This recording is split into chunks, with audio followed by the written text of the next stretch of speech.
inaanza saa 1 mpaka saa 3. Ibada ya tatu inaanza kuanzia saa 4 mpaka saa 7. Na pia Thursday 5:30 tunakuanga na ushirika katika jina la Yesu. Na kila Friday ya mwisho tunakuanga na kesha ya makanisa tofauti kama yenye tulikuwa nayo ya juzi. Ilikuwa ya nguvu sana katika jina la Yesu na nimekualika. Na bado pia unaweza niona kwa Facebook, ukiweka CFF Imara Daima utanikuta pale kwa Facebook, na pia kwa YouTube ukiweka CFF Imara Daima, na pia kwa TikTok. Majenzi marafiki zangu ambao nimekuwa nikiwahubiria hata pale kwa TikTok ukiweka CFF Imara Daima. Mungu akubariki na Mungu akutendee mema. In Jesus name. Na asante kwa muda wako wa kutenga ili uweze kunisikia na utaweza kubarikiwa katika jina la Yesu.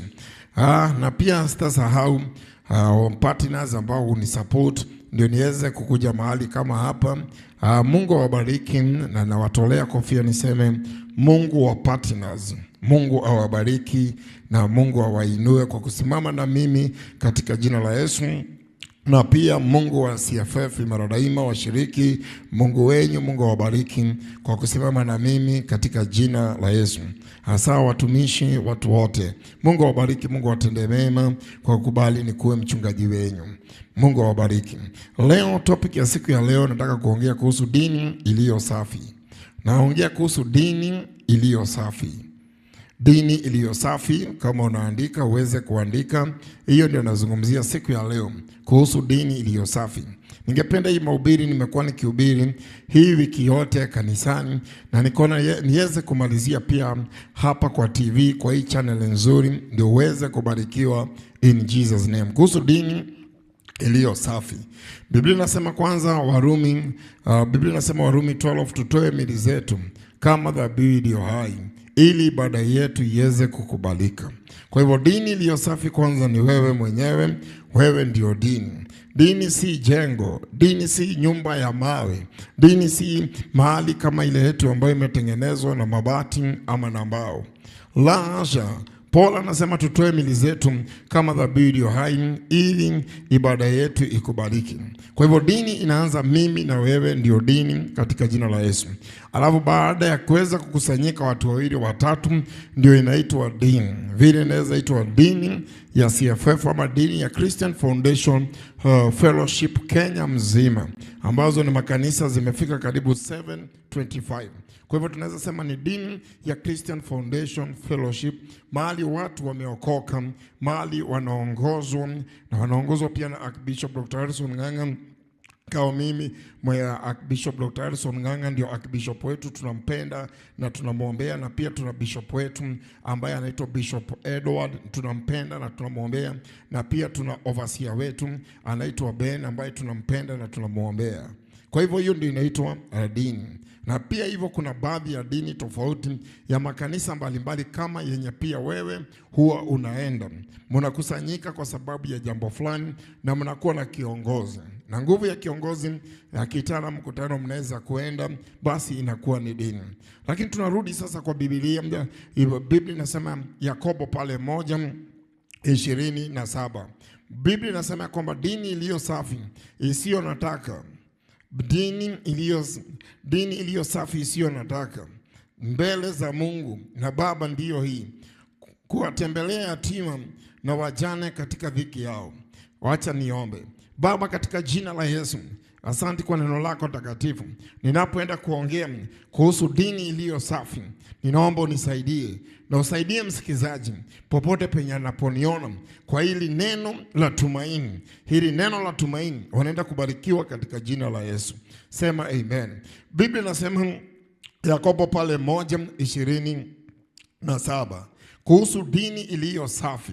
Labda unanitazama ukiwa Nakuru, labda unanitazama ukiwa Mombasa, labda unanitazama ukiwa Naivasha, labda unanitazama ukiwa Eldoret, labda unanitazama kwa YouTube, labda unanitazama kwa Facebook, labda unanitazama hata kwa TikTok.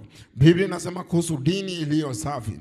Biblia inasema kwamba dini iliyo safi inatuambia ni dini inayotazama wajane na yatima. Dini ambayo inayotazama wajane na yatima. Na hii ni ombi langu kwa wachungaji wote, hasa kwa wachungaji ambao ni senior kwa makanisa zao. Maana ukiwa senior uko na nguvu ya kuweza kupanga mipango katika jina la Yesu. Na kuna baadhi ya kanisa zimekaa hata miaka 10, zimekaa hata miaka 8. Unasikia wanasherehekea anniversary ya miaka 3, ya miaka 4, kama sisi tunasherehekea mwezi wa 6, tunasherehekea anniversary ya miaka 7. Lakini unasikia hata baada ya kusherehekea hizo sherehe ni nzuri kabisa, lakini kulingana na Biblia, Paul anasema dini iliyo safi ni yenye naenda kuona wajane. Natangazia mtu siku ya leo kwa neno la tumaini, wajane ambao tuliowaachilia.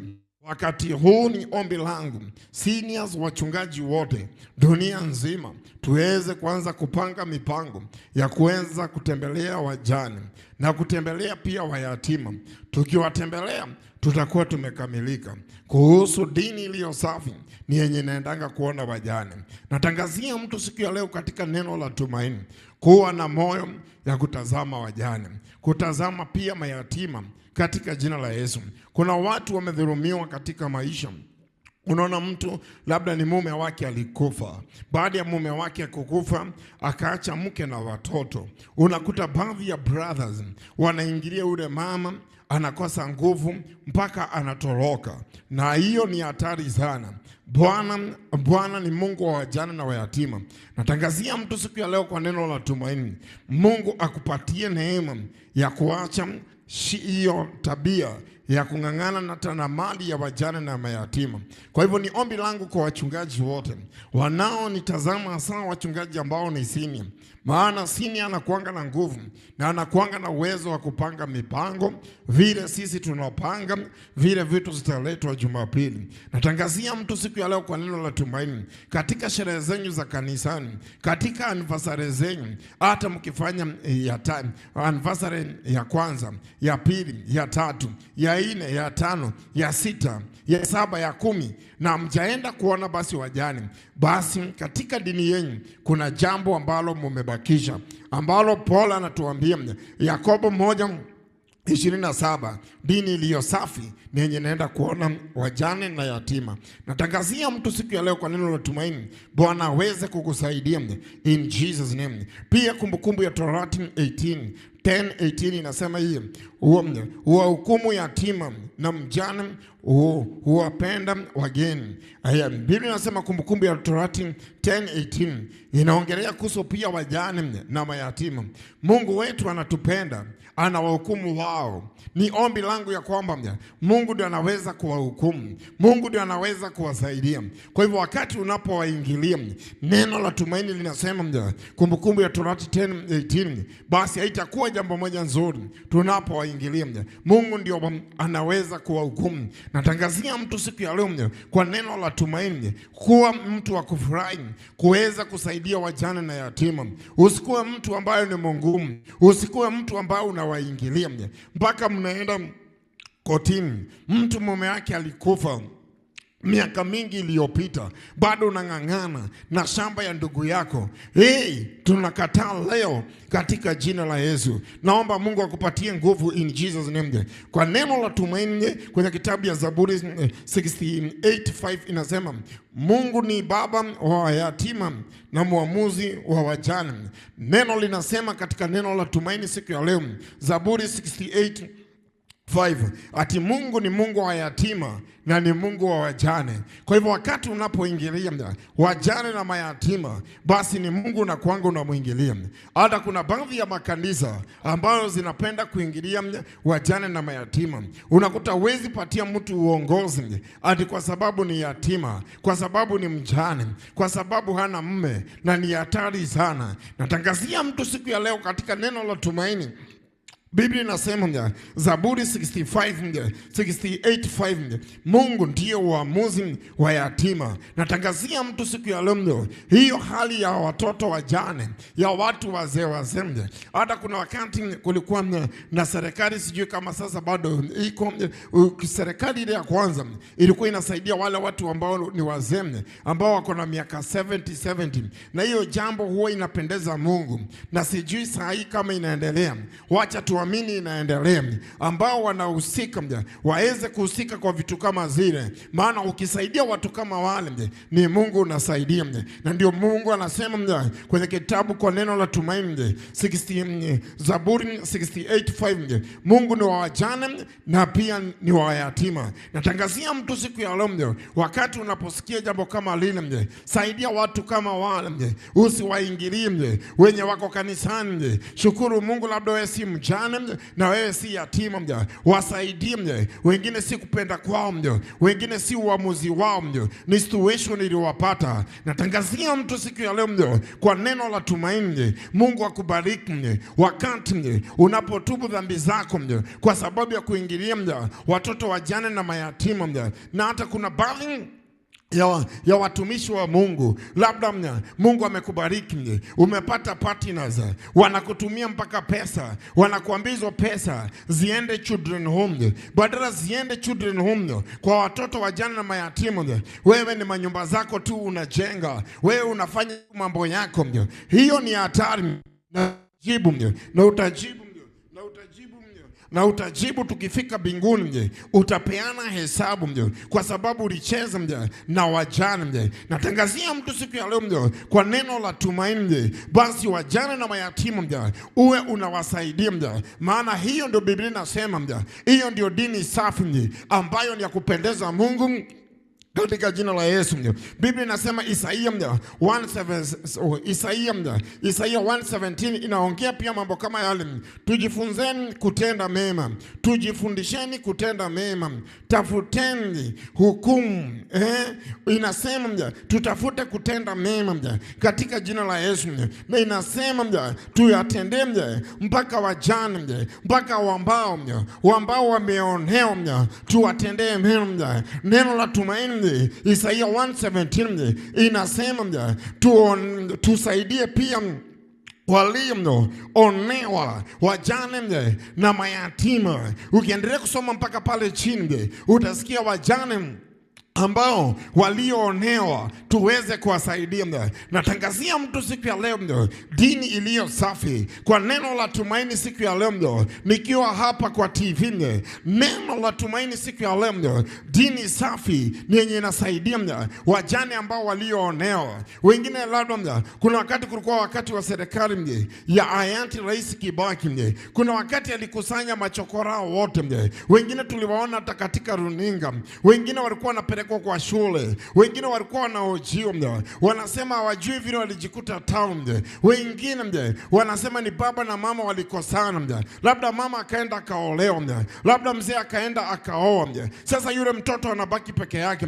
Biblia inasema tusaidie hata wale ambao wameonewa. Natangazia mtu siku ya leo kwa neno la tumaini, kwa neno la tumaini siku ya leo, tusaidieni wajane na mayatima. Tumewaachilia sana. Leo usikie vile Roho anaambia makanisa ya kwamba wajane na mayatima tumewaachilia. Ndio kuhubiri Injili ya watu waokoke ni sawa, na hata iko kwenye Marko 16:16. Yesu alisema twende ulimwengu tukahubiri habari njema. Hiyo ni sawa, na pongezi na hongera mhubiri, na pongezi ya apostle kwa kazi nzuri yenye unafanya. Lakini dini iliyo safi ni dini inayotazama wajane na mayatima. Natangazia mtu siku ya leo kwa neno la tumaini, tupokee neema, tupokee nguvu mpya.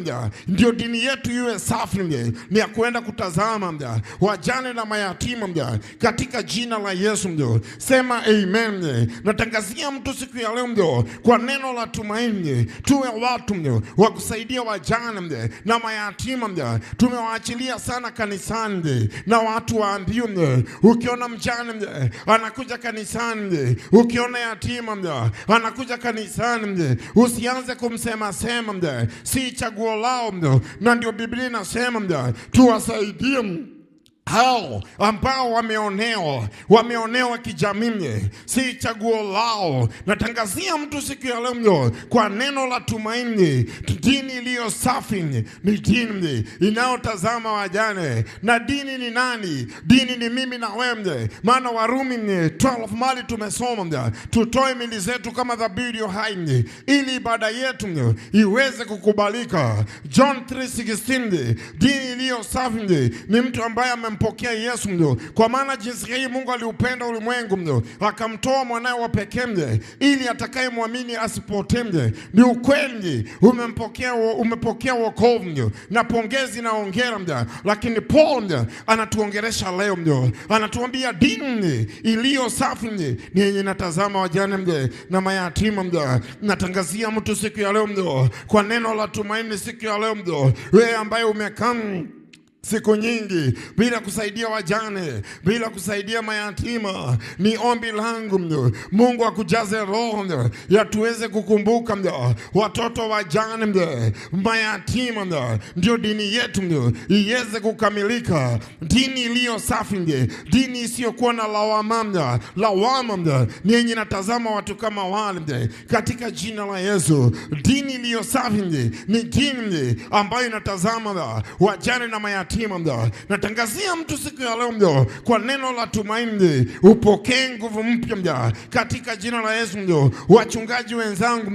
Wachungaji wenzangu, watumishi wa Mungu ambao sana sana ninaongeresha, ambao ni senior kwa makanisa zao, dini iliyo safi ni dini inayotazama wajane na mayatima. Tangazia kanisa lako, watangazia. Kuna wakati nilitangazia kanisa la CFF Imara Daima, kuna wakati ndio watangazia mulete mavazi, mulete manguo. Hata mimi nilipeana karibu suti 6 tukazipeleka Saburu huko Saburu, maana huko kuna watu walikuwa wanalemewa na wa kanisa. Wengine walinielewa wakaleta hizo manguo, tulipeleka karibu gunia 5 ili tutimize neno linalosema dini iliyo safi ni dini inayotazama wajane na yatima katika jina la Yesu.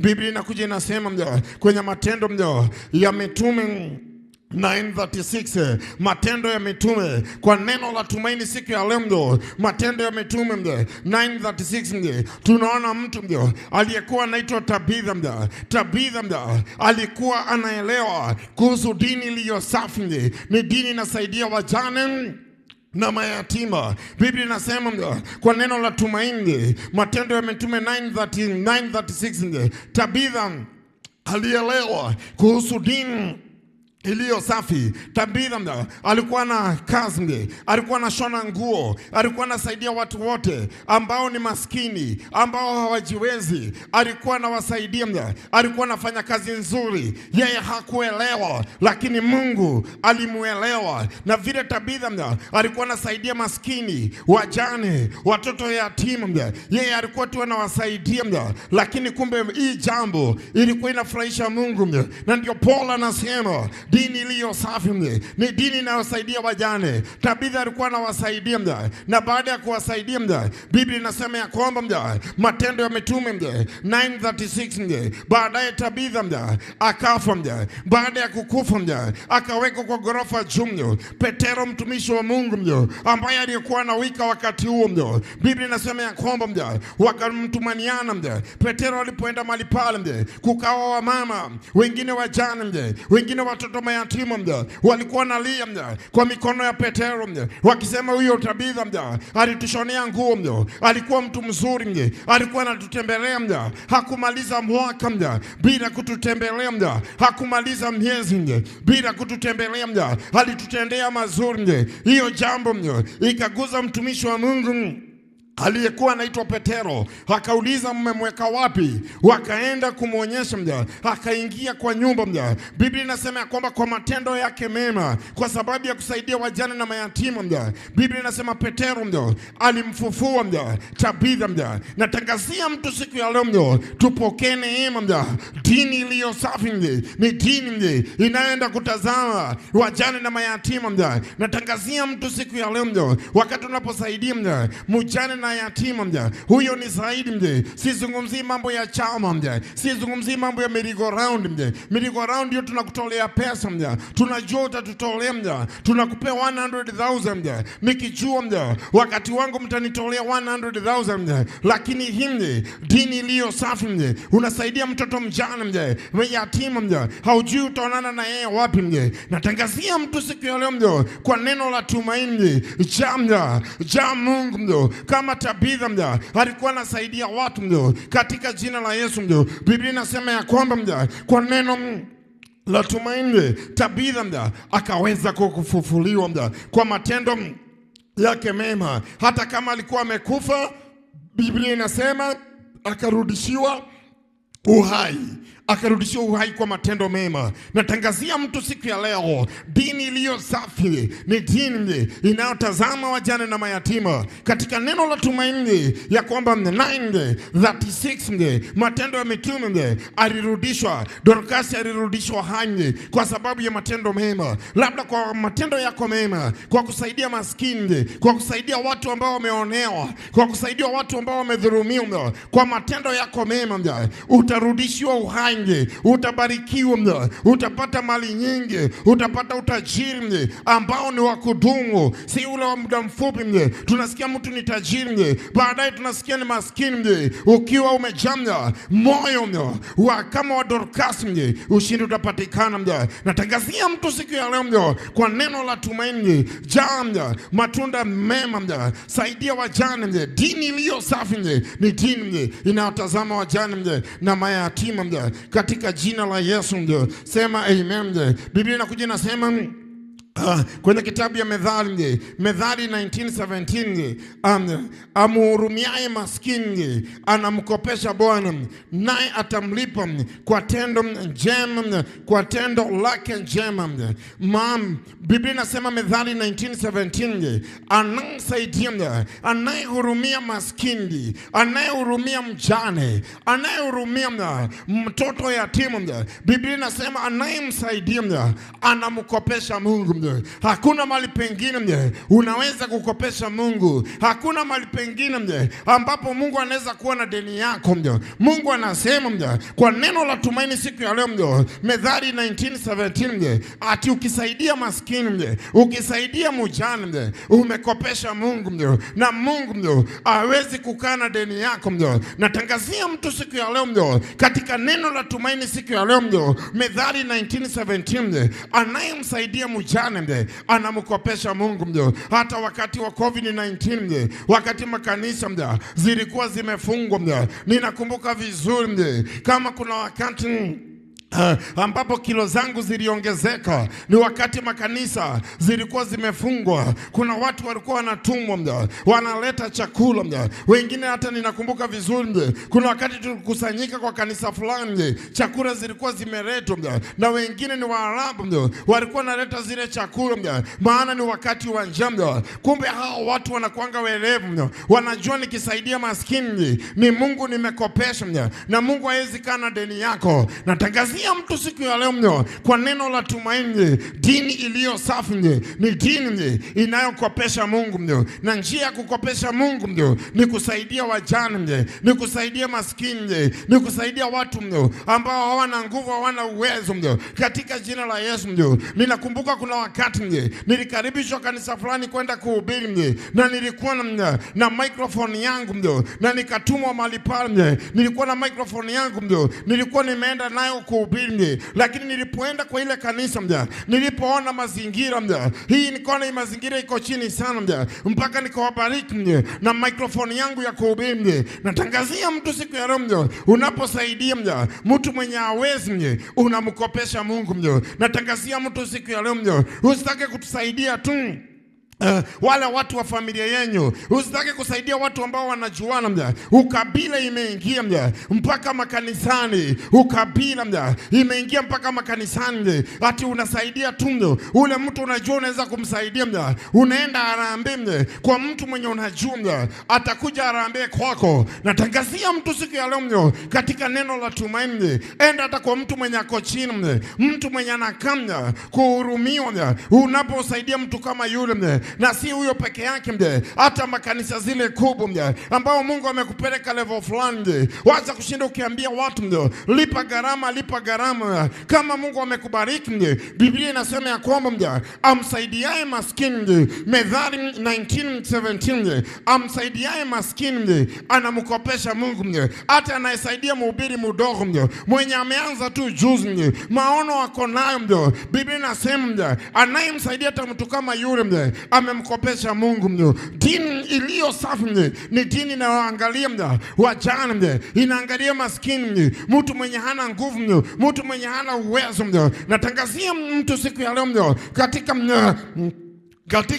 katika neno la tumaini ya kwamba Bwana aende kukuneemesha, Bwana akupatie nguvu katika jina la Yesu. Dini iliyo safi ni dini inayotazama wajane, dini inayotazama wajane, dini inayotazama wajane, dini inayosaidia mtu unaangalia mtu hii situation ako nayo si situation nzuri unasaidia unaingine ni mgonjwa unaangalia situation ya huyu mshiriki amekuwa mgonjwa, wanapitia umaskini mpaka mtu anafungiwa hospitali kwa sababu ya ngiri 15. Imagine ngiri 15 inatuma mtu afungiwe hospitali.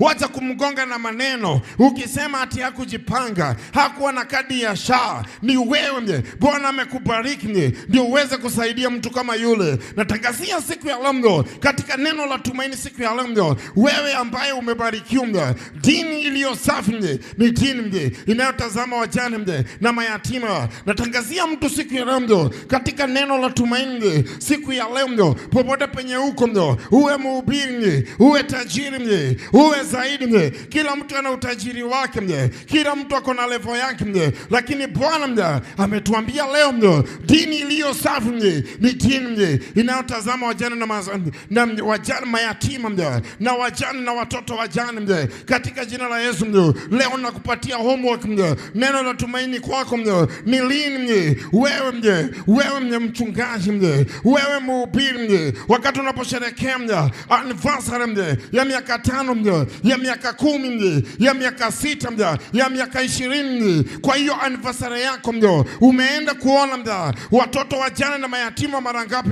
Natangazia mtu siku ya leo katika neno la tumaini Methali 19:17 anayesaidia maskini anamkopesha Mungu. Wacheni tumkopeshe Mungu. Natangaza leo wacheni tukopeshe Mungu kwa kusaidia watoto wajane. Watu ukiona mtoto ni chokora wacha kumtukana wacha kumuongelesha vibaya ukiona mtu amekuja kanisani ati kwa sababu amevaa suti unampokea vizuri kwa sababu amekuja na gari ya nguvu unampokea vizuri, lakini mtu akikuja na slippers hauoni kama ni mtu hata watu wanaanza kumshuku wanaona ni kama jambazi si jambazi Methali anatuambia amsaidiaye maskini anamkopesha Mungu. Natangazia mtu siku ya leo kwa neno la tumaini siku ya leo, dini iliyo safi.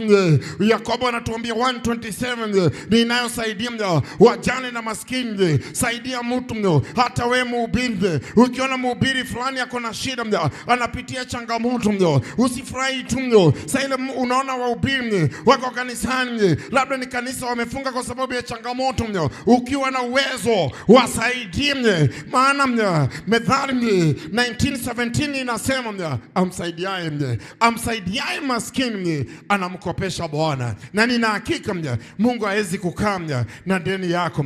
Hiyo ndio ilikuwa neno la siku ya leo. Natangaza Mungu akubariki na Mungu akutendee mema. Kuwa na moyo kama wa Yesu. Yesu alipenda watu wote wenye wako na kitu, wenye hawana kitu, wote walikuwa marafiki wa Yesu. Na sisi wote hata wakati mwanadamu anapokufa anapotoka dunia hii, shimo ni ile ya tajiri haijalishi amezikwa na kakoto haijalishi amezikwa na sanduku ya 1 million, haijalishi mtu amezikwa na sanduku na sanduku ya 50,000. Kukufa ni kukufa, kuoza ni kuoza Kwa hivyo saidia mtu wakati bado wako hai. Usikubali kutaka kusaidia mtu. Neno la tumaini siku ya leo, saidia mtu wakati bado wako hai. Wacha kutaka kumsaidia sasa ile amefariki. Mungu akubariki, Mungu akutendee mema. Labda uko mahali pale Labda kwa mahali pale na hujaokoka, itakuwa ni aibu sana nitoke kwa TV na uwe hujaokoka. Ni vizuri ni kuweze kukuombea upokee wokovu ukiwa Nakuru, ukiwa Mombasa, popote penye pale unaponitazama, ukiwa hata Murang'a, ukiwa hata Nyeri, ukiwa hata Eldoret, ukiwa hata uko Ukambani, ukiwa hata uko Kisingi, ukiwa hata uko Kisumu, ni vizuri umpokee Yesu katika jina la Yesu. Sema, Bwana Yesu, naja mbele zako, mimi mwenye dhambi. Siku ya leo nimesikia neno lako ya kwamba unanipenda. Yesu, vuta jina langu kwenye kitabu cha mauti, andika jina langu kwenye kitabu cha uzima wa milele. Kuanzia leo mimi nimeokoka na nitamtumikia